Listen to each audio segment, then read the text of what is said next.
Am I the a-hole for uninviting my family to my wedding after they feminized my fiancé? I, 24M, am getting married to my fiancé J, 23M. My mother's family is very traditional and religious and always believed I would be marrying a girl and are having a hard time adjusting. Jay is a model. He oftentimes wear he'll model clothes on the more feminine side and no one has a problem with it.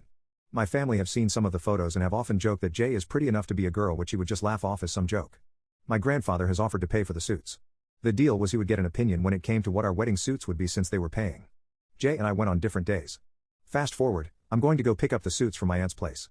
Right away, I can tell something's wrong. My suit is fine but Jay's is white. Jay was adamant saying he wanted a black suit, so I asked my aunt why it was white, but she said Jay chose it. I didn't believe her. Something was definitely off. Jay isn't a large guy or anything, but this suit just looked far too small. I asked Jay about the suit when I get home and he just brushes it off. When I said it looked too small, he looked a bit panicked and said he'll take care of it. I couldn't help but feel maybe Jay was pressured into choosing white. He's a bit of a people pleaser, so it wouldn't surprise me. I ended up looking up the suit online to see if I could order one in black, and if he liked it we could refund my grandfather. As it turns out, they ordered a woman's suit for him. I honestly thought it was a mistake at first and that maybe my grandfather somehow chose wrong, so I asked Jay about it when he got home and he broke down. Apparently my grandfather told Jay that every wedding needs someone in the bride role, and since he's marrying into our family it should be him. My aunt had been pressuring Jay into losing weight to fit into the suit they bought for him and had convinced him their family would only accept him if he wore a white bridal one. That's not even all. My granddad has been buying Jay a lot of hair accessories that are extremely feminine and has even suggested he get a new engagement ring. I've never been so upset. Jay said he didn't tell me about any of this because he just wanted to keep the peace, and that just made me more upset. I ended up uninviting them to our wedding. My mom called and demanded to know what happened and said she was deeply shocked and ashamed when I told her everything. She said it's not acceptable but that they're having a hard time adjusting to this new kind of wedding. My cousins say if a suit was such a big deal then Jay should just wear a dress since he's used to wearing girl clothes. I uninvited them too. Jay's family are all on my side. My mom says that I was overreacting by uninviting everyone that disagrees with me and that I should let them come if they apologize to Jay. I'll admit I was harsh, but I also don't think I'm in the wrong. Update 1. Jay and I ended up deciding that if my family apologized to him, they would be able to come to the ceremony, but not the reception. Jay was the one who suggested it and my mom was on board with the idea as well. We returned both suits and Jay's grandparents offered to pay for any we choose by ourselves, regardless of what they look like. They would even pay the shipping fees so they'd be here on time. Bless them. All the offenders, except for my cousins, ended up apologizing to Jay, but only my aunt looked somewhat genuine about it, especially after we explained the deal. I thought that would be it, but I was wrong. Yesterday we got a return on our deposit for our reception venue, the owners saying they ended up double booking and could no longer host us. Their policy says they can refund up to the week of an event. As far as the website says, the day is still free. My mom has been getting texts nonstop from her brother and we have come to the conclusion that her uncle somehow convinced the owners of the venue to not host us, presumably because they were upset about not being able to come to the reception. So now Jay and I have no venue and are positively freaking out. We've been scrambling all day trying to find one last minute because we have everything booked and invitations sent out but no place for anyone to go. Jay has proposed getting his friend is a professional boxer, to go down to the residences of my family and trying to make them undo the terror they have caused. So yeah, as if the situation wasn't already bad enough. I am not sure if that is the best solution. I may end up posting another update if we're able to sort this out. Update 2. It has been an absolute ride over here. My brother-in-law ended up calling to request the venue in his name, as everyone suggested, but it was in fact already rebooked. My mom got a call saying her uncle sent in a higher deposit in his name claiming he was covering the cost for us to compensate for a higher headcount. He was essentially dangling the venue over our heads in order for us to go back on our word for not having that side of the family at the reception. I'm not sure how any of that works and it seems incredibly unprofessional on the venue's part. Jay was willing to give in and just allow everyone to come at this point, mainly because we needed a venue and it was impossible to find a new one with such a short time frame. I was not, and given everyone's collective outrage on the original post, I had enough of them. They had been mean to Jay behind my back and insulted our relationship. They didn't deserve to celebrate our marriage. One of the groom ladies came to the rescue and offered up her small property about 30 minutes from the original site. Bless her. We transformed this place into something that somewhat resembles a wedding venue 2 days leading up to it. It looked really good at the end. It had somewhat of a rustic woodsy vibe, which Jay and I actually really liked. In fact, we liked it so much that we decided to have the ceremony there as well. One of Jay's cousins was officiating in the original location, had a refundable deposit as well, so it would all work out. The wedding was perfect and the greatest day of my life. Despite the pitfalls, Jay and I had a truly fantastic day. I did not tell my mom's family about the change of plans. I told them that they could come to the reception at the venue they paid for, and that I was so sorry for being disrespectful to them. They were not pleased when they realized we had switched venues for both events, and thankfully, were unable to get the new address. My uncle demanded we refund him for the deposit, which we obviously didn't. Jay and I blocked all of their numbers after sending them the early drafts of the wedding photos, which were edited so it looked as if I were wearing a dress just to throw them off. We've decided to go cold with all of them, something that we probably should have done a long time ago. My siblings have as well and my mom is sad. I still don't know why they chose to act the way they did, though some of their more creepy behavior has come to light.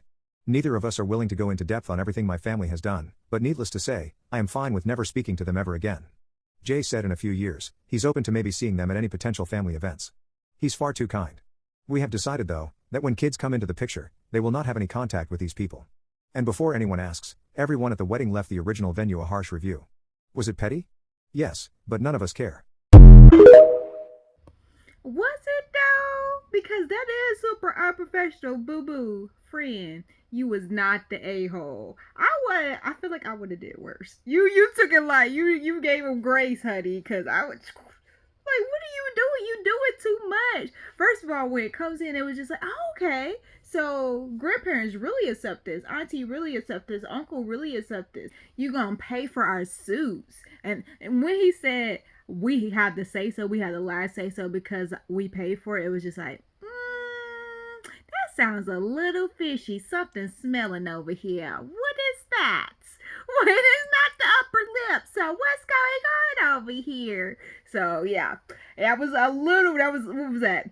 A yellowish orange flag? Because it was just like, you got the last say so. It's our wedding. Honey, I don't know. Like, I understand you're supposed to go separately when you get your tux and your wedding dresses, whatever. But I don't know. I would have had to tell my siblings to go with Jay. Like, I don't trust my family. They could be a little despicable. And I know my fiance is a pushover and a people pleaser and just a yes man and just want everyone to be happy. So I need some reinforcements to make sure he gets what he wants. Like, you knew your man so well that you were just like, this ain't right. We talked about this. Like, this is our dream wedding. He would not be wearing a white tuxedo. I hope nobody wears a white tuxedo. Like, you know those white tuxedos with the black part right there? Like the black. No, I don't like that. I don't like that at all. So, friend, you had a good one. Jay is a good one. He was just like, I'm willing to go through whatever I got to go through to be married to you. Ooh, Jay, if I was you, I don't know. I feel like I would run because it's like family. That's forever. Family is forever. I guess you can, disown your family, but when you're a family person and you're married into somebody's family who is just like, this ain't gonna work. Oh, I don't know, honey. That's like usually a red flag when you go meet somebody's parents and their family is just, you go to the cookout or the family reunion, their family is just like, I would not hang out with them on a regular. Yeah, that's a red flag. But I'm happy that old boy, I can't think of his name, Jay fiance, because that's all I got was Jay. Jay fiance, or Jay husband now, handled that. He was just like, so this is what we not gonna do. I'm not gonna talk to you because what are we doing? Why are you trying to make him into a woman? The fact is, because it was like, well, he dresses like a woman any other day. Well, this is his day. If he don't want to dress like that, this is literally his day. He can wear what he wants to. Like, what are we doing? He don't gotta please y'all. It's his day. Friend, when his uncle tried to be spiteful and put in a higher deposit to get the venue, oh no, that's wild, friend. And then had the audacity to be like, oh, you gotta run me that change back. First of all, if you would not have been spiteful and being despicable, you would have your little change. Like, I don't understand. Then the venue, like, what? Since when? Like, why would you? I don't even know what they said, but they shouldn't. It should be nothing. Nothing can let you, like, if you're a venue and it's not the people who are having a wedding that is calling and be like, hey, we need to cancel. You should never take any excuse. No one else should be able to cancel their wedding. Like, what? That sounds silly. What in the world did you do? What did they say to you that made you be like, okay, let me give them back their refund? And then have this open spot that probably wouldn't have got filled. I don't know how wedding season is. I don't know what date it was. If it was in the summertime, maybe, just so maybe. But just run that possibility of not getting that spot filled. You wildin'. Throw the whole video away. Throw it all away. Yo, your family was wild. And I'm just proud of you and Jay. Well, Jay, he showed his weaknesses. He was just like, man, we can't get the venue. We can't find a venue. Just let them come. Damn. It ain't about them. It's about me. It's like, no, friend. Stay your ground. I'm glad you had your man behind you to hold you up. Because you was leaning a little bit. Just Leading swing. So yes, friend, you are not the a-hole. They are wild, and I would not look forward to future family events with them. I would just, honey, just throw the whole family away. Good looking out for your siblings. Your siblings sticking with you, rocking with you. That's great. Am I the asshole for getting angry with my brother-in-law's girlfriend and making her cry? My brother-in-law's girlfriend and I don't like each other. We were all at my in-laws for dinner. We have dinner with them. This was the first time the girlfriend and I have been in the same room for over a month. The moment my husband and I walked through, the girlfriend was making backhanded compliments, talking about me and my husband's age gap. Husband is 10 years older than me. She jokingly called me a trophy husband, implying that I'm a gold digger because my husband comes from money, saying I turned my husband gay. My husband and his ex-wife are both gay and both agreed to be each other's beards. By the end of the meal, my husband was glaring daggers at her and my poor mother-in-law was running out of ways to change the subject and even look like brother-in-law was getting annoyed. But what made me finally lose my temper was when she started making comments about my wedding. My wedding was a commitment ceremony because gay marriage wasn't legal in Australia until 2017 and our wedding was in 2013. Even though it wasn't legal to us and our family, it was our wedding. We did get legally married in 2017, and it's just a dick move to tell a gay couple what is and isn't a real wedding. So I tore into her and I said something about how it must be nice never having to fight or hide her right to love or fear of being hurt or disowned for who you are. But it's kind of sad that the only way for her to feel better about herself is to try and belittle others. But all it really does is make her a raging bitch. More stuff was said. Then my husband and I left. I called my mother-in-law to apologize for my outburst because upset or not, it's never okay to make a scene at someone else's event. Brother-in-law called me to get me to apologize to his girlfriend and to tell father-in-law that I have forgiven her, but she's not allowed over to their house until I forgive her for her tactless comments. Husband says she's had it coming and if I hadn't said something, he would have. But he's a scorch and salt kind of guy and he is biased when it comes to me. I've been stressed for the last couple of weeks due to my own family drama, so I might have overreacted, but I'm still pissed off at her and my brother-in-law. He just sat there while she insulted my husband and I, so I was less than polite to him on the phone. Am I the asshole or not? I am so sorry that I had to make so many cuts in that. There's like a lot of spelling mistakes and like it just like drives me insane. I'm dyslexic, so reading for me is already a challenge. I'm actually married to someone 12 years older than me. I feel like in the gay community, it's not that weird. First of all, we already have a much significantly smaller dating pool than straight people. I don't believe OP needs to apologize, but I really love how the family is really sticking behind their son-in-law and their son. Like, I think it's great. But no, OP is not the asshole. Agreed. Shout out to those in-laws. They was just like, oh no, boo. Father-in-law was like, you're not welcome here. Acting like you act. And this is my son, honey. Like, get it together. You're not married into this family. We don't even like you. We love him. So get it together. This is his house now. This is his house, boo. Not your house. We his parents. We taking both of them. We claiming him, not claiming you, boo. So I love that. I love that. And my thing is with the brother-in-law, if you was already feeling annoyed, you knew she was in the wrong. So why do I have to apologize? Because the pea good. The cookie good for you. You don't want to let go of the cookie. That's your problem. You need to check your woman. You know, relay that pipe so she can act right. You feel me? Because what are we doing, honey? I was here first. Y'all just got together? Like, nah, you wildin' out. I understand. Like, I understand how, like, you know, other sources that you're upset about or your mind's other places and you just lash out on people. I get that. But she was definitely in the wrong. Like, she ain't have to say nothing. I'm at the point now that I know that I just need to just close them lips because I will hurt your feelings. I've been told too many times that when I speak my truth, when I speak my mind, you hit that nerve, I'm gonna hurt you. I'm gonna hurt your feelings, honey. My tongue is slick, so I've learned to just let me walk away before somebody get hurt. Because you were not in the wrong. I mean, she had it coming. She was asking for it. Like, who has the right to talk about a wedding, a marriage, boo? Like, that's very significant and important to people. So why would you even try to bring light to that? Like, what? why would you try to bring that moment down for them? Because, like, the last time I checked, you still a girlfriend. And if you was at the wedding or their ceremony back in 2013, the last time I checked, this is probably 2024. So make it make sense. They said if you like it, put a ring on it. Clearly he don't like it because you ain't got a ring, honey. So go over there, take your seats, and humble yourself.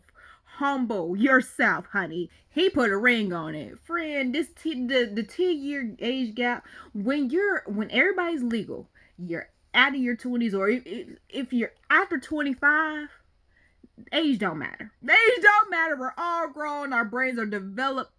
Age does not matter after 25. I feel like for me, after 25, it don't matter. I've met so many people who age gap is like 10, 12 years. Like, that is like, whatever. But when you young, it's just like, hold on. When he's 30 and you 18, that matters. That's like, oh, those are two different generations. You ain't even ready to drink yet. And you over here in your career. You don't even know what you about to do in life. Like, that might be a sugar relationship, sugar arrangement. But when you're over 25, it's just like, yeah, like, we found each other. This is what I want. I want older people, and they just love me because I'm mature, you know, and who I am, my person. So yeah, age is nothing but a number when you're over 25. Am I the asshole for avoiding the gay girl in our friend group? For some context, I am female 17, and I have been in a friend group of 5 for about 3.5 years. Just recently we added a 6th member to our friend group, the new girl from school. At first it went great. We all got along well. Eventually she came out to us as a lesbian, and I supported her 100% and showed her nothing but love and support after she told us, as did everyone else. It was about a week or so after she came out that she confessed her feelings for me. I am a straight girl, with no romantic feelings for women, and she knew that, but I figured it was something she needed to get off her chest, and wanted to put the idea out there. As kindly as possible I explained that I am not into women romantically, and that I would not like to pursue a relationship with her, but that we can remain good friends. She seemed a little hurt, but accepted the answer. Don't get me wrong, I felt horrible for rejecting her, but that's just not my sexuality, and I am not into that sort of thing. I support it completely, but that's just not me. Things went on for the most part normal after that, a little tense between us, but I kept being sweet to her, and trying to keep things how it once was. That was until about a week later. Things started happening. What happened? What happened? What's the rest of the story? I feel like what had happened was she was like, I could win her over. If I, do the things and like press it, I could win her over. So if that was the case, you are not the a-hole, because I feel like from what you told, that you told her nicely, like, hey, you knew I was straight. Not bi. I'm straight, strictly dickly. So what's the deal? I don't think you were the a-hole if it went on like you were nice and you said what it is, and then she was just pressing the matter and not trying to let it go or trying to convince you or sway you or, So yeah, from what we got and my assumptions, you're not the a-hole. When it first came out, it was just like, but if somebody... You're not the a-hole because I have experiences with this. If I'm hanging out with straight people, especially straight guys, it seems like, just my personal experience, I really cannot have straight black guy friends. Because this is like they don't understand, or they just be trying me. Like in college, I had a whole bunch of white straight guy friends. Whole bunch, who respected that I was gay. They respected it. Now, and throughout my whole life, I can't have straight black guy friends.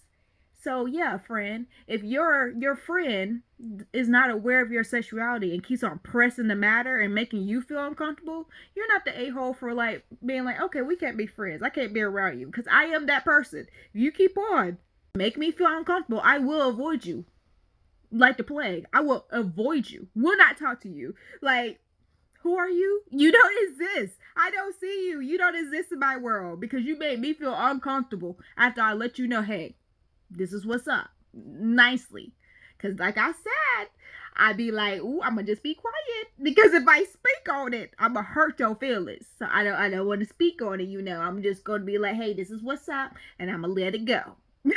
Cause we try WWJD, boo. WWJD. We can't be going off on people. We just gotta be